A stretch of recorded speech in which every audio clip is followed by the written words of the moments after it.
So friends, આજનો શણગાર છે રાધા કૃષ્ણનો. ભગવાનને આ રીતનો શણગાર કર્યો છે આજે.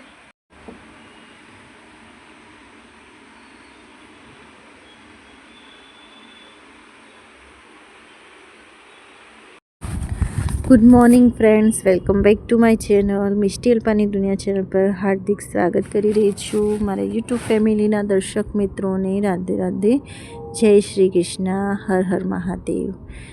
સો ફ્રેન્ડ્સ, આજે છે પરમા એકાદશી. પરમા એકાદશીની પૂજા આજે તમારી સાથે શેર કરવાની છું. સૌ પ્રથમ એક પાત્રની અંદર સ્વસ્તિકનું નિશાન દોરીને, કુમકુમ વડે સ્વસ્તિકનું નિશાન દોરીને મેં ભગવાનને બિરાજમાન કર્યા છે. યુગલ સરકારને, લડ્ડુ ગોપાલને બિરાજમાન કર્યા છે. અને હવે અભ્યંગ પાવડર વડે હું એમને શરીર પર માલિશ કરીને, એમના અંગો પર માલિશ કરીને એમને સ્નાન કરાવીશ. સો ફ્રેન્ડ્સ, ઘણા લોકો પંચામૃતથી પણ સ્નાન કરાવે છે. પંચામૃતથી સ્નાન કરાવવાથી તાંબા પિત્તળની મૂર્તિઓ ને ચમકી જાય છે. તાંબા પિત્તળની મૂર્તિઓમાં ચમક આવી જાય છે. અભ્યંગ પાવડરથી બી ચમક આવી જાય છે. અને અમુક લોકો પિત્તાંબરીનો યુઝ કરતા હોય છે. તો સો ફ્રેન્ડ્સ, એ લોકોને ખાસ વિનંતી કે ભગવાનને આપણે કેવા ભાવથી જોઈએ છીએ તે આપણે પિત્તાંબરી પાવડર યુઝ ના કરવો જોઈએ અને અભ્યંગ પાવડર અથવા તો પંચામૃતથી સ્નાન કરાવવું જોઈએ. કારણ કે ભાવથી ભક્તિ થાય છે અને આપણો ભાવ ભગવાન પ્રત્યે એક એવો રાખવો જોઈએ કે એ પણ ભગવાન એક મૂર્તિ નહીં પણ એમને એ સ્વયં ભગવાન છે એવો ભાવ રાખવો જોઈએ. અને સ્નાન કરાવતી વખતે કે એમને ઇત્ર માલિશ કરતી વખતે કે કોઈ બી કારણસર એમના અંગૂઠાનો સ્પર્શ ના થવો જોઈએ. એમના શું કહેવાય, શરીર પર અંગૂઠાનો સ્પર્શ ના થવો જોઈએ. કારણ કે અંગૂઠો ભાર આપે છે અને ભગવાનને ભારથી નથી આપણે સ્નાન કરાવવાનું. કોમલ હાથે, કોમલ આંગળો વડે સ્નાન કરાવવાનું છે. મારો હાથ, અંગૂઠો મારો અડી જાય છે. સો ફ્રેન્ડ્સ, તમે ધ્યાન રાખજો. તો વારાફરતી રાધા રાણીને અભ્યંગ પાવડરથી માલિશ કરી રહી છું. માલિશ નહીં, એમને ઘસી રહી છું, જેથી કરીને એમને શરીર ક્યાં મૂર્તિ પરની કાળાશ જતી રહે. હું પણ શું બોલી રહી છું, રાત્રે વોઇસ ઓવર કરી રહી છું ને એટલે બોલવામાં ભૂલ પડી રહી છે. સો ફ્રેન્ડ, ઇગ્નોર કરજો મારી ભૂલોને. મિષ્ટી વચ્ચે બોલી રહી છે. સો ફ્રેન્ડ્સ, હવે જળથી હું સ્નાન કરાવી દઈશ. ને જળમાં મેં નાખ્યું હતું તુલસી પત્ર. તમે જોઈ શકો છો કે કાન્હાજી અને રાધાજીની પ્રતિમા સુંદર ચમકી ગઈ છે. સ્વચ્છ પાણી વડે ફરીથી સ્નાન કરાવી દઈશ એમને.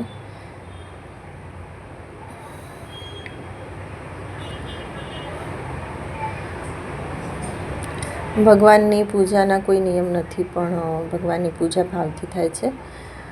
જેવા આપણા ભાવ હશે તે રીતે જ આપણે ભગવાનની સેવા કરી શકીશું. સ્નાન કરાયા બાદ ભગવાનને અંગ પોષણ કરીશું અને સ્નાનનું પાણી જે છે તે એક પાત્રની અંદર એક લોટામાં કાઢીને તુલસી પત્રમાં કે પીપળાના ઝાડમાં, તમે તમારા ઘરમાં કોઈ બી છોડ હોય તેમાં તુલસી પત્રમાં નાખવું વધારે યોગ્ય છે. પીપળામાં પણ નાખી શકો છો. અને અંગ પોષણ માટે મેં સ્વચ્છ રૂમાલ લીધો છે. હવે હું અંગ પોષણ કરી દઈશ. એકદમ ઘસીને એમનું અંગ પોષણ કરવાનું. સહેજ બી પાણી એમના શરીર પર રહેવું જોઈએ નહીં.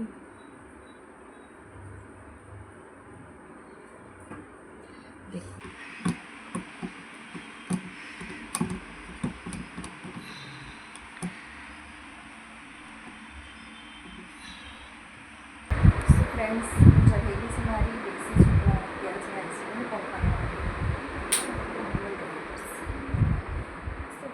બેઠી છું થોડી વાર ખાવા માટે અને પૂજા થઈ ગઈ છે મારી અને ટાઈમ થયો છે 11 રસોઈ શું બનાવવાનું કન્ફ્યુઝન છે.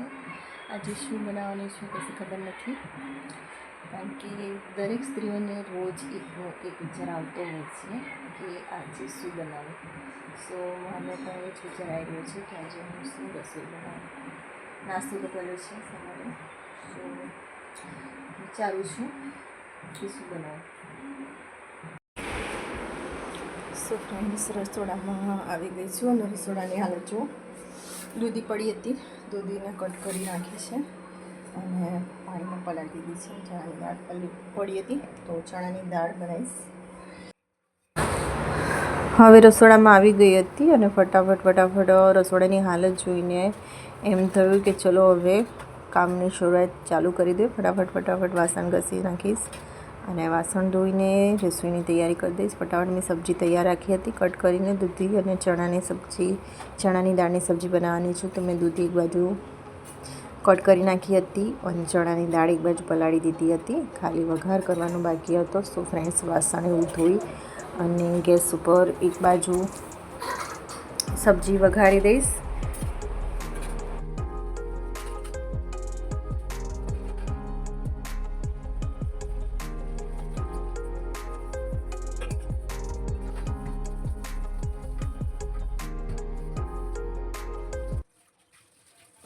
સો ફ્રેન્ડ્સ, રસોડામાં આવી ગઈ છું. દૂધી પડી હતી તો કટ કરી દીધી છે. ચણાની દાળ થોડી કાલની પલાળી રાખી હતી. બતાવું તમને.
ઢક્કન બંધ કરી અને થવા દઈશું, ચડવા દઈશું શાકને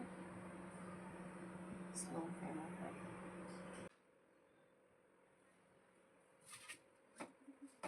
રસોડામાં ઘૂસે એટલે ફટાફટ કામની આપણે ફટાફટ કઈ રીતે કામ લીપટે આપણું અને પછી ક્યારે આપણે બપોરે શાંતિથી બેસીએ, બસ એની રાહમાં આપણે ફટાફટ કામ કરી દઈએ છીએ.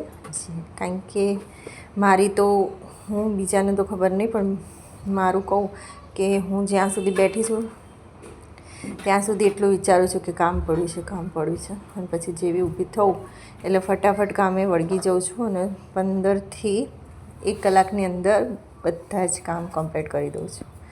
મારી આદત છે એવી. રસોઈ કરતાં મને 20 મિનિટ નહીં લાગતી, 10થી 15 મિનિટ લાગે છે. જો બરાબર બધી તૈયારી હોય, સબ્જી કટિંગ કરેલી હોય તો ફક્ત 10 મિનિટ લાગે છે રસોઈ કરતાં. પણ જો હું કન્ફ્યુઝનમાં આવી ગઈ તો વાર લાગી જાય છે વિચારવામાં. સો દરેકની સાથે આ જ સ્ટોરી હશે. એક બાજુ સબ્જી ચડી રહી છે અને એક બાજુ રોટલી બની રહી છે. ફટાફટ જમવાનું પણ જમી લઈશું. અને મિષ્ટી ગઈ છે સ્કૂલ. મિષ્ટી બહુ હેરાન કરે છે. મિષ્ટી ઘરમાં હોય તો બધું આડું વસ્તુઓનું કરતી હોય છે. તો મિષ્ટી હમણાં 12:30 સ્કૂલેથી આવી જશે. ત્યાં સુધી સબ્જી તૈયાર જ છે. હવે થોડો રસો મેં રાખ્યો છે, પાણી થોડું રાખ્યું છે, કારણ કે મિષ્ટીને થોડો રસો ભાવે છે. અને અંદર પાછળથી મેં નાખ્યું છે લસણ, છુંદેલું લસણ અને જીરું નાખ્યું છે અને થોડું મિક્સ કરી થોડી વાર ચડવા દઈશ. 2થી 5 મિનિટ ચડવા દઈશ અને સબ્જી તૈયાર છે. અમુક શાક મિષ્ટી ખાતી નથી, તો એના કારણે મારે થોડું રસોઈ રાખવું પડે છે, તો અમુક ટાઈમે રસોઈ ખાઈ લે છે. રોટલી પણ બની ગઈ છે.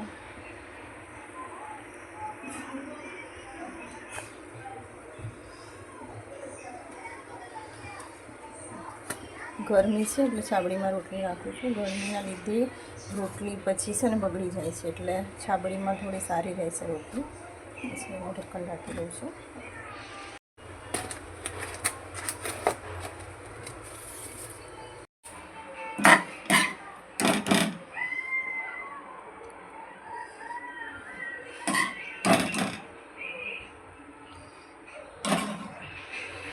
મિષ્ટીને સ્કૂલેથી લઈ આવી હતી અને હવે જમવા બેસવાની તૈયારી કરી રહ્યા છે. મિષ્ટીને એક બાજુ જમવાનું આપી દીધું છે અને એક બાજુ હું પણ બેસી જાઉં છું જમવા માટે.